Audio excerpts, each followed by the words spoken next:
Welcome to the dial view. IAS అంటే Indian administrative service. ఈ training పూర్తి చేసుకున్న అధికారులు కలెక్టర్లు గాను పాలసీ మేకర్స్ గాను ఉంటారు. ఇంతలా ఇప్పుడు బ్యూరోక్రాట్ల గురించి ఎందుకు చెప్పుకోవాల్సి వస్తుందంటే ఇప్పుడు అసలు సిసలైన ఐఏఎస్లు లేరు, మెజారిటీలంతా ఐఆర్ఎస్లే అనే అధికారులే ఉన్నారనేటువంటిది కొందరి ఆరోపణ, విమర్శ. కొందరు ఐఏఎస్ ఐపీఎస్ అధికారుల తీరు ఇందుకు తీసిపోని ఉదాహరణలుగా ఉన్నటువంటి ఈ సందర్భంలో నీతి నిజాయితీలు ఉన్న బ్యూరోక్రాట్లు ఉండేవారా, అసలు ఉన్నారా? ముఖ్యమంత్రులు ఎవరైనా సరే తమ నిజాయితీ నిర్ణయాలను నిక్కచ్చిగా చెప్పిన సందర్భాలు ఉన్నాయా అని గనక మీరు ప్రశ్నిస్తే ఎందుకు లేవు? ఉన్నాయి.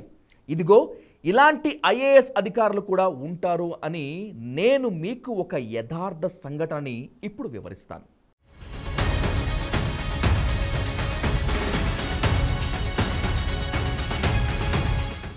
1983లో ముఖ్యమంత్రి ఎన్టీఆర్ ఓ ఐఏఎస్ అధికారికి పోస్టింగ్ ఇవ్వలేదు. అప్పటికే పాత కాంగ్రెస్ ప్రభుత్వంలో అవినీతికి పాల్పడ్డారన్న కారణంగా కొందరు ఐఏఎస్ అధికారులని ఎన్టీఆర్ సర్కార్ సస్పెండ్ చేసింది. ఆ సస్పెన్షన్ జాబితాలో ఓ అధికారి పేరు కూడా ఉందని, నేడో రేపో జరుగుతుందని ప్రచారం జరుగుతోంది. అప్పుడు అలాంటి దశలో ఇప్పుడు మనం మాట్లాడుకుంటున్న ఆ ఐఏఎస్ అధికారి పోస్టింగ్ అడగటానికి వెళ్తే ఆనాటి సీఎం ఎన్టీఆర్ 3 అవినీతి నేరాల ప్రశ్నలతో నిలదీశారు.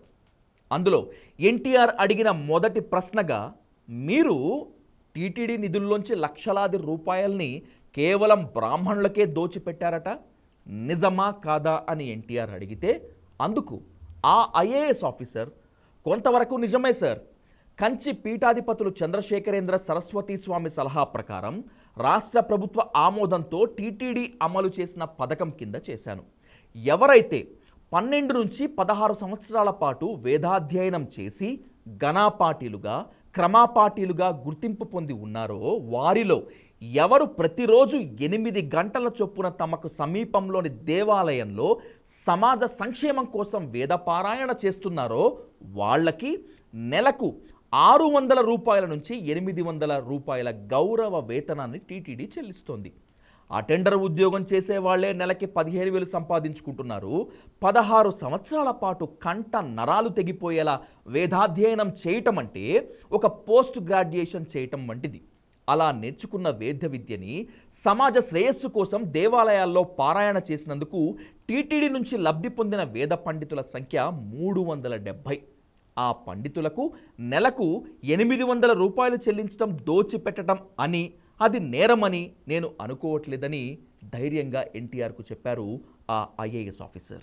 ఇక రెండవ ప్రశ్నగా, మీరు తిరుమల కొండ మీద ఉన్న పాప వినాశనం డ్యాం నిర్మాణం విషయంలో నిబంధనని కాంట్రాక్టర్కు అనుకూలంగా సవరించేసి లక్షలాది రూపాయలు లంచం తీసుకున్నారట కదా అని ఎన్టీఆర్ ఆ ఐఏఎస్ ఆఫీసర్ నిలదీస్తే అందుకు ఆ ఐఏఎస్ అధికారి, సార్ నేను 1978లో టీటీడీలో చేరాను.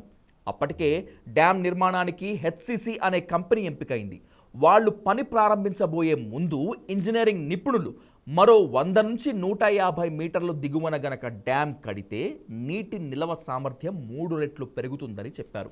అప్పటికే చాలా సమయం గడిచిపోయింది. కొండ మీద యాత్రికులకు నీటి ఎద్దడి చాలా ఎక్కువగా ఉంది. కొత్తగా టెండర్లు పిలవాలంటే ఇంకో 6 మాసాలు పడుతుంది. పైగా పాత కాంట్రాక్టర్కి నష్టపరిహారం ఇవ్వాల్సి వస్తుంది. ఈ అంశాలన్నింటినీ నేను అప్పటి ధర్మకర్తల మండలిగా ఉన్న పర్సన్స్ ఇన్ఛార్జ్ కమిటీ ముందు పెట్టాను. వాళ్ల ఆమోదంతో కొండ మీద యాత్రికులకు నీటి కొరతని త్వరగా తీర్చే ప్రయత్నంలో హెచ్సిసి కంపెనీకే పాత రేట్లే చెల్లించే ఒప్పందం మీద ప్రాజెక్ట్ కేటాయించాలని పర్సన్స్ ఇన్ఛార్జ్ అంగీకరించింది. ఫలితంగా 2.5 ఏళ్లలో పూర్తి కావాల్సిన డ్యాం కేవలం 1.5 సంవత్సరంలోనే పూర్తయింది. మీరు రికార్డులు తెప్పించుకొని చూడండి. 1 రూపాయి కూడా హెచ్సిసికి అదనంగా చెల్లించకుండా రికార్డు సమయంలో డ్యాం నిర్మాణాన్ని పూర్తి చేయించటమే గనక నేరం అయితే నేను నేరస్తుడినే, నేను నేరం చేసినట్లే అని ఏమాత్రం తడుముకోకుండా చెప్పాడు ఆ ఐఏఎస్ ఆఫీసర్. ఇక చివరి ప్రశ్నగా ఎన్టీఆర్, సరే ఇంకొక పెద్ద నేరం ఉంది, తిరుమల శ్రీనివాసుడికి వజ్ర కిరీటం చేయించడంలో మీరు కస్టమ్స్ శాఖ వారి వజ్రాలు వద్దని, ప్రైవేట్ వ్యాపారుల దగ్గర వజ్రాలు కొన్నారని, అందులో చాలా వజ్రాలను మీరు మూటగట్టుకున్నారని, మీ ఇంట్లో పరుపుల్లో తలగడల్లో ఈ వజ్రాలు దాచుకున్నారని అంటున్నారు. ఇది గనక నిజంగా జరిగి ఉంటే అది పాపం కూడా. నిజం చెప్పండి అంటూ ఎన్టీఆర్ గద్దిస్తే అందుకు ఆ ఐఏఎస్ అధికారి, అవునండి, వజ్రాల కిరీటానికి వజ్రాల కోసం చేస్తున్న ప్రయత్నంలో ఆ సమయంలోనే ప్రధానమంత్రి ఇందిరాగాంధీ వచ్చారు. అక్రమ రవాణాల్లో కస్టమ్స్ వారికి పట్టుబడిన వజ్రాలు టీటీడీకి తక్కువ ధరకు వస్తాయని ఆశపడి ప్రధానమంత్రిని అడిగాను. ఆవిడ అంగీకరించారు కూడా. కొన్ని రోజులకి ఆవిడ ముఖ్య కార్యదర్శి కృష్ణస్వామిరావు సాహెబ్ గారు ఫోన్ చేసి, కస్టమ్స్ స్వాధీనం చేసుకునేటువంటి వజ్రాలు స్మగ్లర్లు తమ మర్మాంగాల్లో దాచి తెచ్చినవై ఉంటాయి కాబట్టి అలా అపవిత్రమైన వజ్రాలను పవిత్రమైన స్వామివారి కిరీటానికి వాడవద్దని ప్రధానమంత్రి గారు చెప్పారని అన్నారు.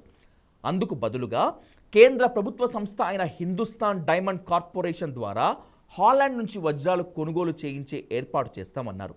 ఆ కంపెనీ మేనేజింగ్ డైరెక్టర్తో మౌలికమైన ఇన్సూరెన్స్ వగైరా అంశాల మీద మా అధికార బృందానికి మీటింగ్ ఏర్పాటు చేశారు. అయితే ఆ వజ్రాలు దిగుమతి అయ్యే నాటికి చాలా ముందుగానే నాకు టీటీడీ నుంచి బదిలీ అయింది.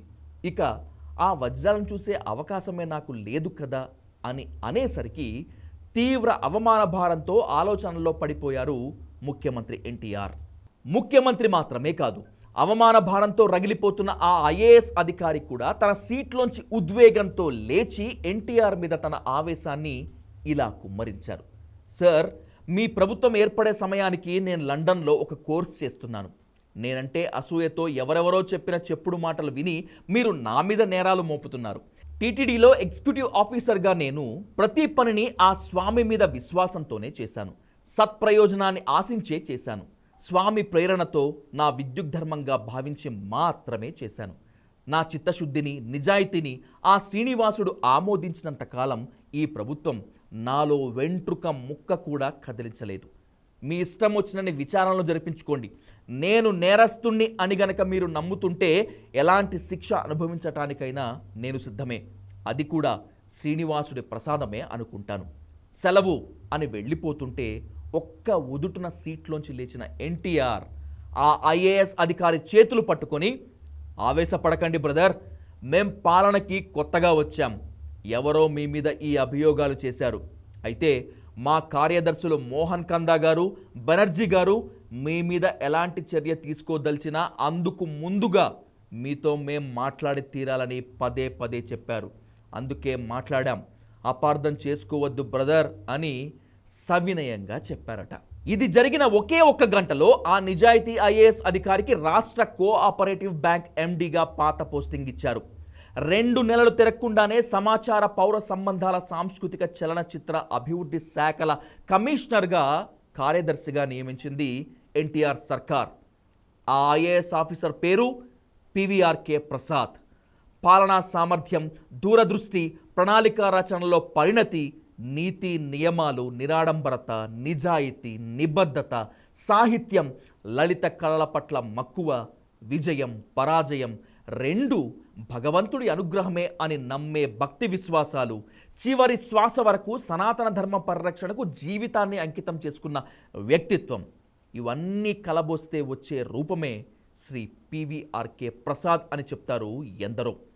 ప్రధానమంత్రి కార్యాలయం, ఎక్సైజ్ శాఖ, విశాఖ పోర్ట్, పంచాయతీరాజ్, ఉన్నత విద్య, ప్రకృతి వైపరీత్యాలు, పునరావాసం, మానవ వనరుల శిక్షణ తదితర ఏ పోస్టులో పనిచేసినా కేవలం తన పనితీరుతో ఆ పోస్టుకి వైభవం, గుర్తింపు తీసుకువచ్చిన విశిష్ట వ్యక్తి ప్రసాద్ సార్ అంటారు ఆయన శిష్యులు. 1978 నుంచి 82 మధ్యలో టీటీడీలో పనిచేసిన 54 నెలల్లో అన్నమాచార్య ప్రాజెక్టు నుంచి నిత్యాన్నదాన పథకం దాకా శాశ్వతంగా నిలిచిపోయే 27 ప్రాజెక్టులను అమలు చేసి ఒక చెరగని ముద్ర వేసిన కారణజన్ముడు పీవీఆర్కే ప్రసాద్. ఇప్పటి తరం ఐఏఎస్ అధికారులకు ఓ స్ఫూర్తి ప్రదాత అంటూ ఆయన శిష్యులు నేటికి కొనియాడుతుంటారు. 2009 నాటి లోక్సభ, అవిభక్త ఆంధ్రప్రదేశ్ శాసనసభ ఎన్నికల నిర్వహణలో ఒక అసాధారణమైన చరిత్ర సృష్టించి జాతీయ స్థాయిలో ఆదర్శ చీఫ్ ఎలక్టోరల్ ఆఫీసర్గా గుర్తింపు పొందిన ఐఏఎస్ అధికారి డాక్టర్ ఐవి సుబ్బారావు మాటల్లో గనుక చెప్పాలంటే సంపూర్ణ మానవుడు అంటూ ఎవరన్నా ఉండి ఉంటే అది పీవీఆర్కే ప్రసాద్ గారే అంటారు. 2024 ఆగస్టు 21 పీవీఆర్కే ప్రసాద్ వర్ధంతి సందర్భంగా ఇంతటి స్ఫూర్తిదాయక యథార్థ ఘటనను అందించిన సీనియర్ ఎడిటర్, మాజీ సీఎం వైఎస్ఆర్కు సిపిఆర్ఓగా పనిచేసిన జి వల్లీశ్వర్ గారికి డయల్ న్యూస్ ప్రత్యేక కృతజ్ఞతలు చెప్తోంది.